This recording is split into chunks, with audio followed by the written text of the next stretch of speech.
هي الحلقات تحفظني بآيات من القرآن، هي الحلقات تملأني بحب المصطفى العدنان، هي الحلقات تحفظني بآيات من القرآن، هي الحلقات تملأني بحب المصطفى العدنان، وأخلص نيتي دوما لرب واحد ديان بروح ملؤها طهر.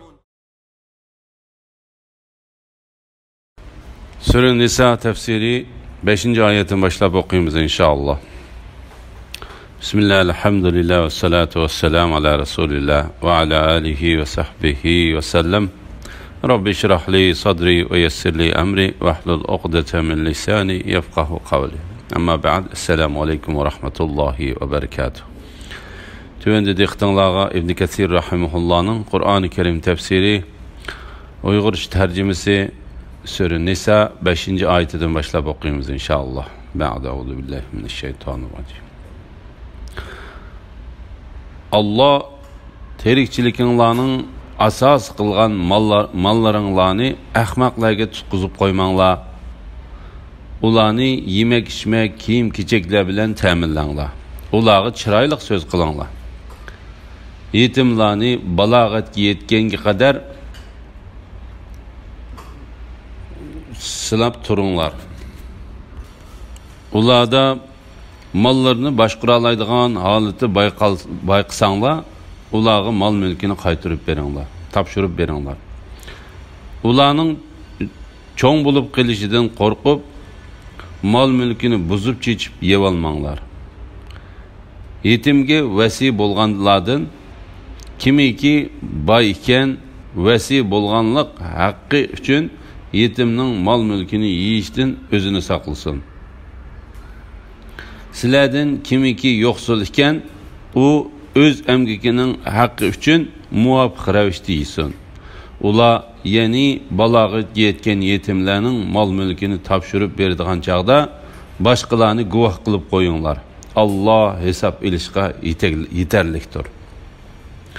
Aqli kam, galvon, laqva kishilarni mallarini xohlagancha ishlatishdan cheklash to'g'risida. Allah Teala bu ayette bendilerine terikçilikning asos qilib bergan mallarni aqli kam va go'mush kishilarning o'zining mallarini qalaymqon ishlatishiga sharoat yaratib berishidan to'sidi. Shundaqla aqli kam va go'mushlarga o'zlarining mallarini ishlatishdan tuvandagi sabablar tufaylidan cheklash hukmi yo'lga qo'yildi. Birinchi, mal egisining yesh kichik bo'lsa, ikkinchi aqlidan adashib qolgan odam bo'lsa, uchinchi aqli iqtidori ojiz yoki dini sus odam bo'lib, malni yomon yerlarga ishlatib qilish ehtimolligi bo'lib qolsa, to'rtinchi vayron bo'lib ketish ehtimolligi bo'lsa, vayron bo'lib ketish deganimiz bir kishi nihoyat nurg'un qarzga bo'g'ilib qolgan bo'lsa, uning mol mulki qarzlarini ado qilishga yetmasa, bu ahvolda qarz egilari hokimdan vayron bo'lgan kishiga mollarini xohlagancha sarf qilishga cheklama qo'yishni talab qilsa, hokim uningga cheklama qo'ydi. Mana bu melini xohlagancha ishlatishdan cheklaydigan sabablardir. Allah terikçilikinlarning asos qilgan mallaringlarni ahmoqlarga tutqizib qo'ymanglar. Bu ayetning ma'nosi haqida Zahhak ibn Abbas radhiyallohu anhumaning mundaq deganligini rivoyat qiladi. Oyatdagi ahmoqlar degan so'zdan kichik bolalar va ayollar ko'z tutildi. Shuningdek, Ibn Mas'ud radhiyallohu anhu, Hakam ibn Uyayna, Hasan va Zahhak qatorliqlarmi aqli kamlardan oyatdagi ahmoqlar degan so'zdan kichik bolalar ve ayollar köz tutuldu dedi. Said ibn Jubayr, ula yetim balalar dedi. Mücahid, Ekrime, Katade, ula ayollar dedi. Mallarını işletişten çeklengen kişilerin yemek içmek bilen teminleş doğrusunda. Ularni yemek içmek, kiyim keçekler bilen teminlanlar. ularga chiroyli so'z qilinglar. Ali ibn Abu Talha ibn Abbas radhiyallohu anhumaning mundaq deganligini rivoyat qiladi. Ya'ni turmushing uchun sana ato qilingan mollarni ayolingga yoki bolalaringga berib tugitib qo'yib, ondan ularning qo'llariga qarab qolmagan. Balki mollaringni ching tutib, uni yaxshi boshqargan. Uni tijorat orqali yaxshilagan. Hamda ularning kiyim-kechaklarini va yemek-ichmaklarini o'zing beradigan ta'minlovchi bo'lgan. Bu oyatning ma'nosi haqida Mujahid mundaq deydi. Bu oyat bola chaqa va cheklimi qo'yilgan kishilarga kiyim-kechak va yemek-ichmak berish, yaxshi so'z va yaxshi muomala qilish qatorliqlarni o'z ichiga oladi. Yetimlarning mollarini ular balog'atga yetganda sinab biqib, ondan ularga berish to'g'risida. Yetimlarning balog'atga yetganga qadar sinab turinglar. Bu oyatning ma'nosi haqida Ibn Abbas radhiyallohu anhuma, Mujahid, Hasan, Suddi va Muqatil ibn Hayyan qatorliqlar mundaq deydi. Yetimlarni sinab biqinglar. Mujahid. Balog'atga yetganda degan oyat haqida mundaq deydi.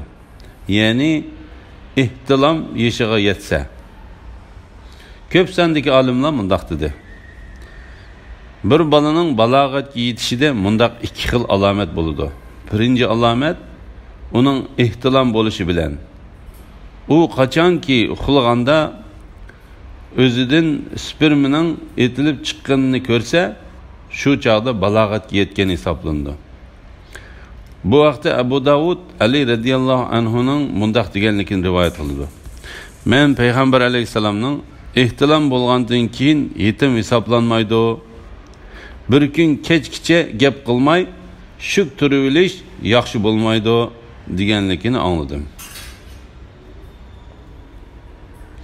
İmam Abu Davud Aisha radhiyallohu anha va boshqa sahobalardan payg'ambar alayhisalomning mundaq deganligi rivoyat qilindi. Qalam 3 xil kishidan ko'tarilib ketdi. Ularning birinchisi kichik bola balog'atga yetguncha, ikkinchisi uxlab qolgan kishi o'yg'ongacha, uchinchisi elishib qolgan kishi o'ngshalgacha. Balog'atga yetishning ikkinchi alomati 15 yoshga to'liq to'shqan bo'lishi shart qilindi. Ular bu hukmni payg'ambar alayhisalomning tövendagi hadisidan oldi. İmam Buxoriy va Muslim Ibn Umar radhiyallohu anhuning mundaq deganligini rivoyat qildi. Men Uhud kuni urushga chiqish uchun payg'ambar alayhisalomga nomzod qilib ko'rsatildim. Men u chaqda 14 yosh edim. Payg'ambar alayhisalom menga ruxsat qilmadi. Men Xandak kuni urushga chiqish uchun payg'ambar alayhisalomga nomzod qilib ko'rsatildim. Men u chaqda 15 yosh edim. Payg'ambar alayhisalom menga ruxsat qildi. Ömer ibn Abdulaziz bu hadisni anglagandan keyin mundaq dedi. Bu haqiqatan kichik bilan cho'ngning oraliqidagi farqdir. Olimlar uyatliq joyining atrofiga ungan tuk balog'atga yetganlikning alomatimi yoki emasmi degan masala to'g'riliq ixtilof qilishib qoldi. Lekin to'g'ri bo'lgan ko'z qarash uyatliq joyiga tuk unganlik balog'at yetganlikning alomatidir. İmam Ahmad va Atiya Qurazi qatorliqlar rivoyat qilgan hadis buning pakitidir. Atiya Qurayzi mundaq dedi. Mundaq deydi. Biz Qurayzi urushida payg'ambar alayhisalomning qishig'a elib berildik. Shu chaqda avrat joyiga tuk chiqqanlarning hammasi o'ltirilib, tuk chiqmaganlar qo'yib berilgan edi. Menmi tuk chiqmaganlardan edim, qo'yib berildim. Ularda mollarini boshqara oladigan holatni bayqasanglar, ularga mol mulkini topshirib beringlar. Bu oyatning ma'nosi haqida Said ibn Jubayr mundaq deydi. Ya'ni sizlar ular o'zlarining dinida mahkam turarligidek va mollarini boshqarib saqlayolligidek holatni ko'rsanglar, ularning mollarini o'zlariga topshirib beringlar. İbn Abbas radıyallahu anhuma ve Hasan Basri qatorliqlarmi shuningga o'xshash bayon qildi. Fiqh shunas olimlar mundaq deydi. Kichik bola qachon o'zining to'g'ri dinida mahkam turarligidek va mol mulkini boshqararligidek bo'lganda, uning ustidagi cheklama ko'tarilib ketadi. Kichik vaqtida uning igdorchilik qilgan kishining qo'lidagi bolaning mol mulklari uningga topshirib berildi. Faqir kishilarning yetimlarning mollaridan o'zlarining emgiga loyiq ravishda yeyishining durustligi to'g'risida. Ularning cho'ng bo'lib qolishidan qo'rqib, mol mulkini buzib chechib yevolmanglar. Ya'ni Alloh taolo bu oyatda yetimlarning mollarini yeyishga zarur hojati bo'lmaganlarning yeyishidan to'sdi. Yetimga vasi bo'lganlardan kimiki boy ekan, vasi bo'lganlik haqqi uchun yetimning mol mulkini yeyishdan o'zini saqlasin. Sizlardan kimiki yo'qsul ekan, u o'z amgigining haqqi uchun muvofiq ravishda yesin. Ya'ni uning amgigiga tushliq yesin deganlikdir. İbn Abu Hatim Ayşe radıyallahu anhaning mundaq deganligini rivoyat qildi. Bu oyat yetimlarga ega bo'lgan kishilar to'g'risida tushdi. İmam Ahmed Amr ibn Shuaybning cho'ng dadasining mundaq deganligini rivoyat qildi. Bir kishi payg'ambar alayhisalomdan mening mol mulkim yo'q, va lekin mening igdorchiligimda yetim bola bor. Men qanday qilishim kerak deb so'radi.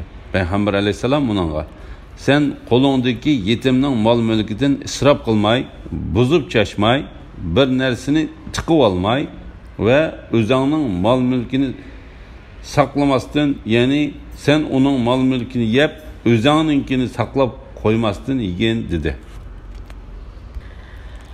Ular ya'ni balog'atga yetgan yetimlarning mol mulkini topshirib berdigan chaqda, ya'ni yetimlar balog'atga va aql yoshiga yetganda ularga mollarini topshirib beringlar. Mollarini topshirib berganda boshqalarni guvoh qilib qo'yinglar. Alloh taolaning yetimlar mollarini topshirib qo'llariga ilib bo'lgandan keyin ulardan tenivilish yuz berib qolmaslik uchun egdorchiligida yetim bola bor kishilarni yetimlar balog'atga yetib ularga mollarini topshirib berganda boshqalarni guvoh qilishga buyurgandir.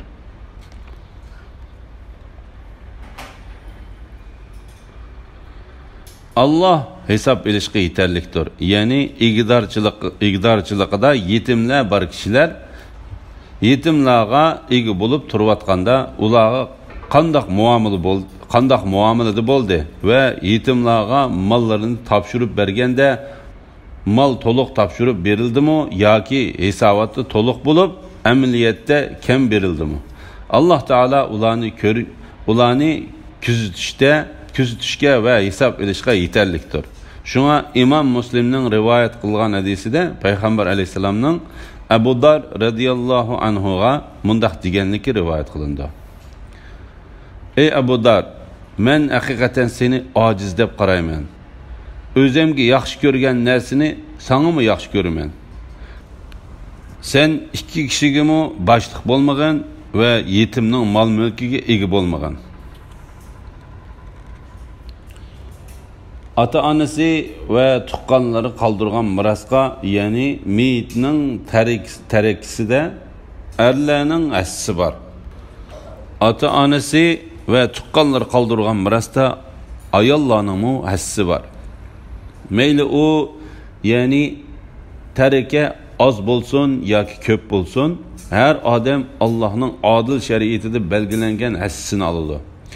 Taqsimot vaqtida varis emas tuqqan emas yetimlar ve miskinlar hazır bolsa ularga buningdan, ya'ni tarikidan ularning ko'nglini ilish uchun bir az narsa beringlar. Ularga chiroyli so'z qilinglar. Ya'ni bu kichiklarning mili bizdan emas deganga o'xshash o'zlarini aytinglar. Kimlarki o'zlaridan qilib qoladigan kichik bolalari bo'lib, ulardan qanday endish qiladigan bo'lsa, boshqalarning qilib qolgan kichik ballar uchunmi shunday andish qilsin. Yetimlarning ishida Allohdan qo'rqsin va to'g'ri so'zni aytsin. Zulm qilib yetimlarning mol mulkini nahaq yavaladiganlar shubhisizki qo'sig'iga qiyomat kuni yenib turadigan o'tni yavalgan bo'ladi. Ular yenib turgan o'tqa, ya'ni do'zaxga kirdi. Mirasni taqsim qilish va miras tegmaydigan kishilardan miras taqsim qilingan joyga kelguchilarga ularning ko'nglini elish uchun mirasdan azroq bir narsa berishga buyurish to'g'risida. Said ibn Jubayr va Qatada mundaq dedi: Mushriklar mirasni cho'ng arlarga beradi. Ayollar va kichik bolalarga bermaydi. Ondan Alloh taolo bu oyatni nozil qildi. Ota-onasi va tuqqanlari qoldirgan mirasda, ya'ni meyitning tarikisida erlarning hassisi bor. Ya'ni Alloh taolaning hukmida ularning hammasi miras oladi. Alloh taolaning erlarning har biriga belgilab bergan mirasning miqdori farqli bo'lsa-mu, ular miras ilish huquqiga erishishda barobardir. Ibn Mardaviy Jabirning mundaq deganligini rivoyat qiladi. Kujjaning onasi payg'ambar alayhisalomning qishig'iga kelib, "Ey Allohning payg'ambari, mening ikki qizim bor. Ularning otasi o'lib ketdi va ikkisiga hech qanday miras tegmadi" dedi. Ondan Alloh taolo bu oyatni nozil qildi. Ota-onasi va tuqqanlari qoldirgan mirasda, ya'ni meyitning tarikisida erlarning hassisi bor. Ota-onasi va tuqqanlari qoldirgan mirasda ayollarning mu hassisi bor. Alloh xolisa bu hadisning davomini tövende bayon qilib o'tamiz. Taqsimot vaqtida varis emas tuqqanlar, tuqqan emas yetimlar ve miskinler hazır bolsa ulağa bunundan, yani tarikeden ulağının köңlini iliş için bir az nerse berenler. Bu ayetin manisi hakkında İmam Bukhari İbn Abbas radıyallahu anhumanın mundaq deganligini rivayet kıldı. Bu amel kılındığan hükmü amelden kaldırılmagan ayettir. İbn Cerirmu İbn Abbas radıyallahu anhumanın şundaq deganligini rivayet kıldı. Bu ayet amelden kaldırılmadı ve bu ayetki amel kılış vaciptir. Bunundan başka nurg'unlagan sahabeler ve tabiinlarning mu İbn Abbas radıyallahu anhumaga o'xshash bayon qilgan rivoyatlar bor. Bu ayetning hukmi amaldan qoldirilgan degan ko'z qarashim bor. Chunki miras tegmaydiganlarga hech narsa bermay, ko'z oldida birining birining buni eliyotganligini ko'rsa, ularning mu shu malga ko'ngli tushib qoladi. Shunga nihoyatda mehribon Alloh ularga sadaqa qilish, yaxshilik qilish va ko'nglini yasash yuzidan ularga az to'la bir narsa berishga buyurdi.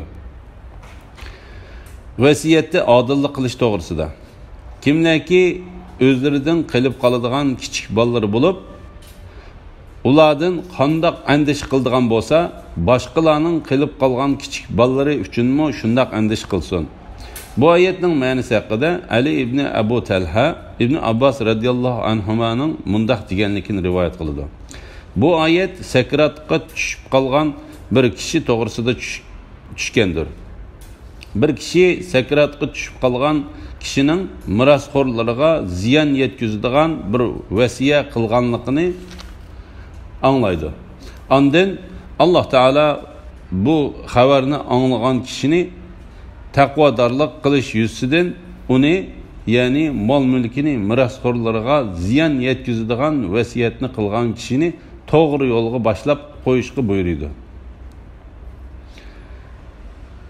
Heliqi sakratga tushib qolgan odamning qilgan vasiyatidan xabar topgan heliqi odam o'zining mirosxo'rlariga ziyon kelib qilishidan qo'rqqanda ularga nisbatan yaxshi deb qaralgan ishni sakratga tushib qolgan kishining mirosxo'rlariga mu ravo ko'rsin.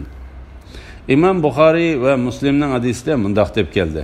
Peygamber aleyhisselam Said ibn Abu Waqqas'ның kesilini yo'qlab uning qishig'i kelganda u ey Allohning payg'ambari, mening mol mulkim nihoyat ko'p, ammo mening menga mirosxo'r bo'ladigan birli qizim bor.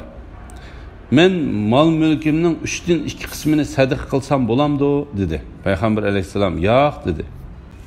U yarmini-chu dedi. Payg'ambar alayhisalom yo'q dedi. U 3dan 1 qismini-chu dedi. Payg'ambar alayhisalom 3dan 1 qismini sadaqa qilsang bo'ladi, lekin u mijih ketadi dedi. Ondan Payg'ambar alayhisalom uningga sen mirosxo'rlaringni kishilardan bir narsa tilaydigan faqir holatda qo'yib ketganingdan boy holatda qo'yib ketganing yaxshidir dedi. Yetimlarning mollarini yeb olgan kishilarni ogohlantirish to'g'risida. Yuqoridagi ularning cho'ng bo'lib qolishidan qo'rqib mol mulkini buzib chechib yeb olmanglar degan oyatdan cheklangan yevilish bo'lsa, yetimlarning mol mulkini yevilishda Allah Teala'dan qo'rqinglar degan ma'no ko'zda tutildi degan rivoyat bor. Buni Ibn Jarir Avfi orqali Ibn Abbas radhiyallohu anhumadan rivoyat qilgan. Bu rivoyat to'g'ri bo'lib, bu rivoyatni bu oyatning keynida yetimlarning mollarini o'rinsiz yevilishdan ogohlantirib kelgan Alloh taolaning zulm qilib yetimlarning mol mulkini nahaq yevoladiganlar shubhisizki qo'sig'iga qiyomat kuni yenib turadigan o'tni yevolgan bo'ladi. Ular yenib turgan o'tqa, ya'ni do'zaxga kirdi. Ya'ni oyati degan oyati kuchlantirdi. Bu oyatning umumiy ma'nosi sen kishilarning sendan keyin bolalaringga qanday muomala qilishini yaxshi ko'rsang, senmi ularning bolalariga shunday muomala qilgan. Ondan Alloh taolo ularga yetimlarning mollarini o'rinsiz yeb olgan kishi qo'sig'iga haqiqatan bir o'tni yegan kishidir deb tushuntirdi. İmam Buxoriy va Muslim Abu Hurayra radhiyallohu anhudan Payg'ambar alayhisalomning mundaq deganligini rivoyat qiladi. Sizlar halok qilg'uchi 7 xil gunohlardan saqlaninglar. Sahobalar, ey Allohning payg'ambari, ular qaysilar dedi. Payg'ambar alayhisalom, ular Alloh taolo shirik keltirish, sehrgarlik qilish, Alloh taolo o'ltirishni cheklagan jonlarni nahaq o'ltirib etish, jazoni yeyish, yetimlarning mol mulkini yevilish, jihad maydonidan qichish, pok iffetlik taqvodor ayollarga bo'hton chaplashdir dedi. Alhamdulillah, Alloh shukrlar bo'lsin. Yuqorida Nisa surasi tafsiridan 10-oyatgacha angladinglar. Oxirini keyin qitimliq o'qishimizda davomlashtiramiz inshaalloh. Assalomu alaykum va rahmatullohi va barakatuh.